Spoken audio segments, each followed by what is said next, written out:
Good morning বন্ধুরা, কেমন আছো সবাই? আশা করি সবাই ভালো আছো। আমিও ভালো আছি তোমাদের ভালোবাসাতে। তো আজ হচ্ছে রবিবার, তো সবাই আজকের বাড়ি আছে, বাবা মা এবং বরমশাই। তো সবাই বাড়ি রয়েছে। আর যেহেতু বাড়িতে থাকলে সমস্ত বাড়ির কাজ করতে হবে। এই যে বরমশাই এখন হচ্ছে ঘর পরিষ্কার করছে, ঝুল পড়েছে, মানে কৃষ্ণ ঠাকুরের যে ফটোগুলো আছে না, ফটো ফ্রেমগুলো, তো এগুলোতে খুব ময়লা বসেছে। তো এই জন্য বড়মশাই পরিষ্কার করার জন্য সব কিছু নিচে নামাচ্ছে। আর এদিকে হচ্ছে মা কাচাকাচি করছে, যেহেতু হচ্ছে আজকের রবিবার, যেহেতু সারা সপ্তাহ বাড়ি কেউ থাকে না, আমি একা বাড়ি থাকি এই জন্য। আর এই যে দেখো মাছ আর মাছের ডিম মা ভোরবেলায় নিয়ে চলে এসছে, শাক নিয়ে এসছে, বাঁধাকপি নিয়ে এসছে, আরও অনেক কিছুই নিয়ে এসছে। আর এই যে বড়মশাই এখন ঘর গুছোচ্ছে, সব কিছু নিচে নামিয়ে দিয়েছে। তো এই যে দেখো ফাইনাল লুক ঘরের। এখন কেমন লাগছে ঘরটা বলবে একটু কমেন্ট করে। বড়মশাই গুছিয়েছে। আর চলো দেখি বাইরের দিকটা কি হচ্ছে। যেহেতু আমি আজকের কি বলবো, রবিবার, তো আজকের জাস্ট জামা ছেড়ে সব কাজ বাগাচ্ছিলাম। আর স্নান করিনি এখনও পর্যন্ত। চলো ডিম সিদ্ধটা হচ্ছে, এখন আপাতত আমি স্নানটা সেরে নিই। স্নান সেরে তারপর তোমাদের সাথে কথা হচ্ছে। তো চলো, এই যে দেখতে পাচ্ছ স্নান হয়ে গেছে। আর এই যে বড়মশাই হঠাৎ করে দেখছি পার্সেল নিয়ে এসছে। আমি ভাবলাম যে আমি তো কোনো অর্ডার দিইনি, তাহলে কি এসছে দেখি।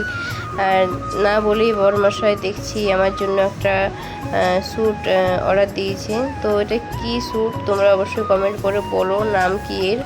তো আমার এটা খুব পছন্দ হয়েছিল, আমি বলেছিলাম, কিন্তু আমাকে না বলেই অর্ডার দিয়েছে। যাই হোক, থ্যাংক ইউ। আমি মানে ভাবতে পারিনি তুমি আমার জন্য এটা অর্ডার দেবে বলে। তো দেখো, ছোট ছোট খুশিগুলো বা ইচ্ছাগুলো আমার পূরণ করার জন্য আমার বর সবসময় আগে থাকে। আমি না বললেও সে মানুষটা, আমি যখন কোনো জিনিস দেখি জিনিসটা, সে যদি দেখে যে আমি এটা দেখছি, তার আগেই মানে বলার আগেই সে নিয়ে চলে আসে। তো সত্যি কথা বলতে সত্যি খুব ভালোবাসে। আর এই যে দেখো, হয়তো লোক বলে যে বিয়ের পরে জীবনটা হয়তো খুব কঠিন হয়, কিন্তু মোটেও না। আমার তো এরকম কিছু মনে হয়নি। সত্যি আমি খুব ভাগ্য করে আমার শাশুড়ি মা এবং শ্বশুরমশাই এবং বর পেয়েছি। সত্যি খুব ভাগ্য করে আমি, মানে কি বলবো, এই ঘরে বউ হয়ে এসেছি। তো মা বাবা বরমশাইকে নিয়ে হয়তো তোমরা ভাবছো যে এত কিসের অহংকার, কিন্তু অহংকার নয়, এটা আমার খুশি যে আমাকে এত ভালোবাসে সবাই, আমার এত মূল্য সবার কাছে, মানে সবার কাছে বলবো না, এই তিনজনের কাছে। তো এই যে দেখো আমি রান্না করছি, মাংস কষা হচ্ছে এটা। আর মা ওইদিকে উনুনে রান্না করছে। মায়ে যে দেখো মাছের ডিম, মাছ ভাজা, আর হচ্ছে বাঁধাকপি মাছের মাথা দিয়ে চড়ি করেছে। আরও এখানে মা কি যেন একটা পাতা দিয়ে এটা হচ্ছে ভর্তা করছে, আর একটা কলমি শাকের ভাজা হচ্ছে। যেহেতু রবিবার করে সবাই বাড়ি থাকে, এই জন্য একটু বেশি বেশি রান্না হয়। এই দেখতে পাচ্ছ রান্না কমপ্লিট। এবার আমি সবার জন্য ভাত করে দিচ্ছি, বেড়ে দিচ্ছি। তো দেখো এখানে সব কিছু রান্না কমপ্লিট। আর জানো তো আজকে অনেকটা লেট হয়ে গেছে বলে মাছটা আর ঝোল করতে পারিনি, তো এই জন্য মাছ ভাজাই রয়ে গেছে। যাই হোক, আজকের রান্নাটা ম্যাটার করে না, আজকে সবাই মিলে যে একসাথে বসে খাওয়া, এটাই হচ্ছে সবচাইতে বড় জিনিস। আমরা জানো তো সারা সপ্তাহ কেউ একসাথে বসে মানে খেতে পারি না, সেই যেহেতু সবাই কাজের সূত্রে থাকে। আর এই জন্য আর রবিবার দিন অনেক রকম রান্না করে খাওয়ার মজাটা হচ্ছে একদমই আলাদা, কারণ একসাথে সবাই মিলে বসে খাওয়ার, পরিবারের লোকের সাথে বসে খাওয়া, আনন্দ করাটাই আলাদা একটা বিষয়। তো খাওয়া দাওয়া শেষ। এই যে দেখতে পাচ্ছ এখন হচ্ছে প্রায় বাজে 3:30। তো যেহেতু ঘুমোচ্ছিলাম, ঠিক আছে, খাওয়া দাওয়ার পরে একটু রেস্ট নিচ্ছিলাম।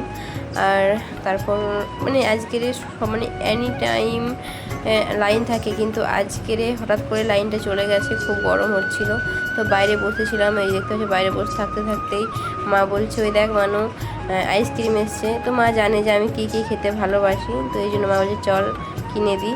তো এই দেখতে পাচ্ছ বড়মশাইকে জিজ্ঞাসা করছিল, বড়মশাই বলে না আমি আইসক্রিম খাবো না। তো ও যেহেতু খাবে না, তো আমার দুটো আইসক্রিম মা আমাকে কিনে দিল। তো দুটো আইসক্রিম পেয়ে আমি তো খুব খুশি। তো আইসক্রিম খেতে কার কার ভালো লাগে অবশ্যই কমেন্ট করে বলো। তারপরে দেখো মা বাতাবি নিয়ে চলে এসছে। তো বাতাবিটাও মা মাখিয়ে দিল। আর মা খাবার পরে বড়মশাই আমাকে খাইয়ে দিল। তো বন্ধুরা এই পর্যন্তই ভিডিওটা ভালো লাগলে লাইক কমেন্ট শেয়ার সাবস্ক্রাইব করে পাশে দেখুন। আর বড় করছি না, নাহলে অনেক বড় হয়ে যাচ্ছে ভিডিওটা। তো দেখা হচ্ছে নেক্সট কোনো ভিডিওতে। টাটা।